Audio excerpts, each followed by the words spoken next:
Voilà, donc de retour sur la troisième vidéo, donc un zoom sur les cépages. Alors les cépages, qu'est-ce que c'est? Cépages, c'est les raisins, donc vous savez, bon, le raisin c'est le fruit. Chaque fruit a des variétés différentes, et c'est ce que nous on appelle dans le domaine du vin des cépages. Donc vous allez avoir des cépages de blanc et des cépages de rouge. Comme j'ai expliqué dans la première vidéo sur l'histoire, des cépages, il y en avait mais une palanquée, peut-être 100, 150 par région, enfin des chiffres très importants. Et petit à petit, chaque région s'est spécialisée, ou en tout cas a gardé le cépage le plus adapté pour un objectif qualitatif et pour un objectif d'adaptation par rapport au terroir. Si on prend, alors l'objectif là de cette vidéo, c'est de prendre les grands cépages, d'expliquer un peu pourquoi on parle tant de cépages, qu'est-ce que ça veut dire concrètement, et aussi vous expliquer pourquoi certains cépages sont plus adaptés dans certaines régions que dans d'autres. Et vous verrez, c'est très intéressant par rapport à cette tendance de dire moi je fais du merlot aux États-Unis ou des choses comme ça. Ils font du merlot aux États-Unis pour faire du vin comme le Bordeaux, sauf qu'on n'est pas du tout sur les mêmes territoires qu'à Bordeaux. Donc là, il y a une incohérence. Et une fois que vous aurez suivi cette formation, vous allez comprendre où est l'incohérence. Donc on va d'abord parler des cépages, on va prendre les cépages de rouge. Donc les grands cépages de rouge, et vous verrez, vous les avez en fonction de la région. C'est-à-dire que vous avez les cépages de rouge sur le Bordeaux, j'en ai parlé tout à l'heure, Cabernet Sauvignon, Merlot, qu'est-ce qu'on a d'autre? Cabernet Sauvignon, Merlot, Petit Verdot, mais on va dire les deux premiers, c'est les principaux. Ces cépages, pourquoi ils sont importants là-bas? Parce que là-bas, c'est une région de pluie. Il faut savoir quand même qu'il pleut pas mal, beaucoup plus que dans notre région. Et donc ces cépages-là sont particulièrement intéressants parce que la structure de la grappe est telle qu'elle va laisser passer l'eau. C'est des grappes qui sont assez larges, les raisins ne se touchent pas. Et donc quand il pleut, l'eau laisse passer l'eau, et ça permet finalement d'éviter les problèmes de pourriture qu'on peut rencontrer si on avait d'autres variétés de cépages. Donc là déjà, vous avez un premier aperçu de l'origine du cépage dans cette région. Si on prend par contre des régions, et c'est pour ça que c'est intéressant de tout de suite comparer Bordeaux et la vallée du Rhône, la vallée du Rhône, on est plutôt sur des cépages du type Grenache, Mourvèdre, Carignan.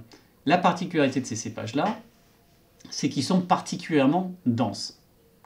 Ils sont denses parce que quand vous avez des problèmes de sécheresse, etc., vous ne pouvez pas vous permettre de laisser trop d'espace entre les grains. Donc ça c'est une réaction par rapport à l'environnement. Et ça permet également, parce qu'il y a beaucoup plus de vent, notamment le Mistral sur la vallée du Rhône, de beaucoup mieux résister à l'arrachement et à la prise de vent. Donc, rien qu'en disant ça, ces deux éléments, on a bien compris que le cépage s'est imposé dans une région d'abord pour des justifications de culture du raisin, plus que pour des notions de goût. C'est ensuite qu'est arrivée cette notion de goût, parce qu'effectivement, chaque cépage va avoir une particularité. Par exemple, je prends le cépage Grenache, c'est un cépage qui est énormément sur le fruit. C'est un cépage qui est très fin, qui est très fruité, qui est subtil. Et à l'inverse, vous avez le Cabernet Sauvignon, qui va être un cépage extrêmement dur, très puissant, qui va demander énormément de temps pour s'arrondir. Donc ça va faire des vins qui sont un peu différents. Donc il y a des cépages qui sont effectivement plus légers, plus sur le fruit. Et il y a des cépages qui sont un peu plus durs. Donc après, les gens, quand ils vous parlent de cépages, il y a cette notion-là un peu. C'est-à-dire que les grands cépages qui sont connus, je vous rassure, il n'y en a pas 40, c'est Cabernet Sauvignon. Donc les gens qui vous parlent de cépages Cabernet Sauvignon, c'est la région de Bordeaux, et c'est des vins qui sont plutôt durs. Les gens qui vous parlent de Grenache, éventuellement Syrah, c'est des gens qui veulent des vins qui sont plutôt sur le fruit et assez fins, assez élégants. D'accord? Donc, si on revient un peu sur le cépage et sur les rouges, on va comprendre donc que le cépage s'est développé dans une région viticole par rapport à des conditions de culture du raisin.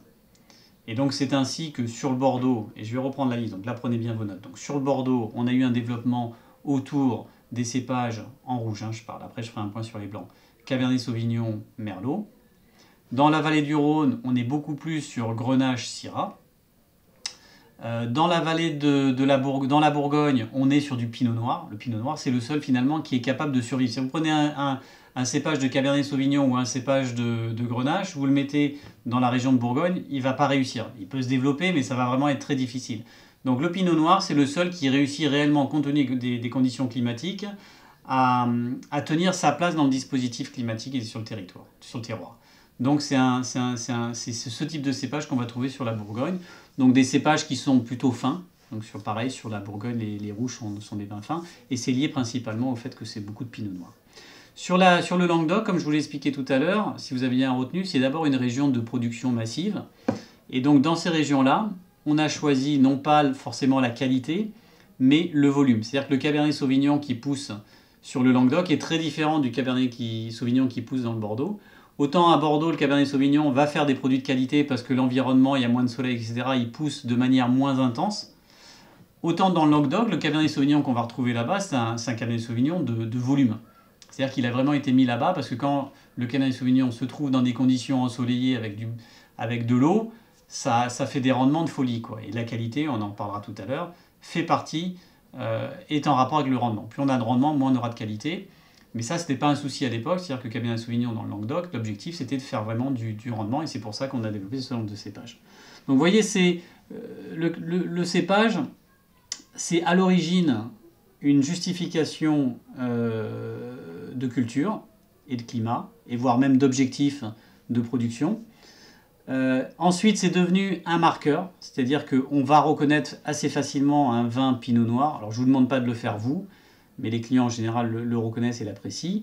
Alors les Pinot Noirs pour la Bourgogne, les Cabernet Sauvignon ou Merlot pour le Bordeaux, et Grenache, Syrah pour la vallée du Rhône. À la rigueur, retenez bien ces trois régions et ces différents types de cépages, c'est les plus importants, et c'est là où on peut vous attendre. Et donc voilà, ça vous donne un peu une explication sur le cépage en rouge. En blanc, c'est un peu plus simple, on va dire qu'il y en a un peu moins. Les grandes régions de blanc, ça va être la Bourgogne, donc là c'est Chardonnay. Chardonnay, c'est un vin qui est très riche, très généreux. Le Sauvignon blanc, qui est un cépage qu'on va retrouver sur la vallée de la Loire et sur le Bordelais. Donc c'est des cépages qui sont un peu plus secs, un peu plus acides. Voilà, c'est pareil, vous avez des amateurs de Sauvignon blanc, c'est parfait pour le poisson par exemple. Et puis ensuite, il y a les cépages que nous on connaît parce qu'on les a en Côte-du-Rhône blanc, c'est le Viognier, les Grenaches blancs, qui sont des cépages un peu hors normes parce qu'ils ne sont pas très connus. C'est-à-dire qu'aujourd'hui, quand on vous parle de blanc, c'est Grenache, c'est Sauvignon blanc pour les vins blancs de Bordeaux, et c'est principalement Chardonnay. Vous allez aux États-Unis, c'est Chardonnay, quoi. Donc c'est les cépages que tout le monde connaît. Moi je dis toujours que les cépages de la vallée du Rhône, en Côte-du-Rhône, Viognier, Grenache blanc, sont des cépages qui sont assez atypiques, qui sont très exotiques, très sympas, très vifs, qui gagnent à être connus. Donc n'hésitez pas à en parler aussi sous cet angle-là. C'est-à-dire que les cépages de la vallée du Rhône sont sympas de ce point de vue-là parce qu'ils ne sont pas habituels. Moi, quand je pars aux US avec mes bouteilles de Châteauneuf du Pape blanc et de Côte-du-Rhône blanc, je sais que les mecs ils tombent à chaque fois de la chaise parce que c'est des cépages qu'ils ne sont pas habitués à voir. Ils connaissent Sauvignon blanc, ils connaissent Chardonnay, ils connaissent Chenin blanc éventuellement qui est un cépage de la Loire. Mais par contre les Grenaches blancs, Bourboulin, Groussanne, Viognier, c'est beaucoup moins connu et au goût c'est assez surprenant.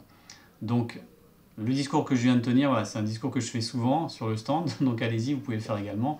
Vous vous dites, voilà, quand on amène ça aux États-Unis, c'est très particulier, et c'est vrai. C'est vraiment très particulier, et pour des apéros l'été, c'est super, quoi. Voilà, donc ça c'est un petit point sur les cépages. J'espère que ça vous aura aidé. Bon, c'est un peu complexe, mais je dirais que si vous devez retenir quelque chose, retenez éventuellement les types de cépages qu'il y a derrière chaque vin, enfin chaque grand vin, c'est-à-dire pour les rouges, Cabernet Sauvignon, Bordeaux, Merlot, Bordeaux également, Pinot Noir pour la vallée de Bourgogne, et Grenache et Syrah pour la vallée du Rhône. Pour les blancs, vous retenez en cépage Chardonnay pour le Bourgogne, Sauvignon blanc pour la Loire et pour le Bordelais, et retenez éventuellement les cépages un peu atypiques comme Grenache blanc, Bourboulin, Groussanne, puisqu'on les a sur nos stands pour la vallée du Rhône en termes de cépages atypiques. Donc chaque cépage correspond plus ou moins à une région, avec quelques exceptions bien sûr, Et chaque cépage a aussi une particularité gustative. Donc certains qui sont plus sur le